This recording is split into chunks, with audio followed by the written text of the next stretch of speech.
பத்தியொன்றுக்குள்ள வந்து இன்னும் பேஸ்டான ஒரு ட்ராவல், ஒரு ஜேர்னி பற்றின ஒரு கதை. ஸோ அதனால் நாங்கள் வந்து சென்னையிலேருந்து சிக்கிம், அதுக்கப்புறம் அந்த பக்கம் உத்தரகாண்ட் வரைக்கும் ட்ராவல் பண்ணியிருக்கோம். வழியில் இருக்க எல்லா அழகான இடங்களையும் எடுத்திருக்கோம். ஈவன் இந்த எண்டு ராஜஸ்தான், புஷ்கர் அதெல்லாம் கூட கதை நடந்திருக்கு.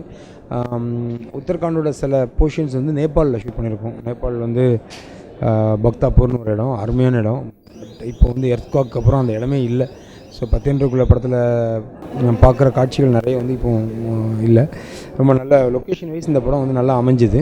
படம் வந்து மற்ற டெக்னீஷியன், ஃபோட்டோகிராஃபி நான் பண்ணியிருக்கேன். எடிட்டிங் வந்து ஸ்ரீகர் பிரசாத் சார் பண்ணியிருக்காரு. நம்ம கூட ஒரு காட்ஃபாதர் எப்போவுமே ஒரு சப்போர்ட்டுக்கு இருந்தால் எப்படி இருக்கும், அந்த மாதிரி இருக்குது அவர் இருக்குது. நம்ம தைரியமாக என்ன வேணால் ஷூட் பண்ணலாம், என்ன வேணால் இஷ்டத்துக்கு எடிட் பண்ணி பார்க்கலாம், எதாக இருந்தாலும் அவர் பார்த்துப்பாருன்ற மாதிரி ஒரு மாரல் சப்போர்ட். So good. அந்த ஃபீல் வந்து ரொம்ப நல்லாயிருக்கு.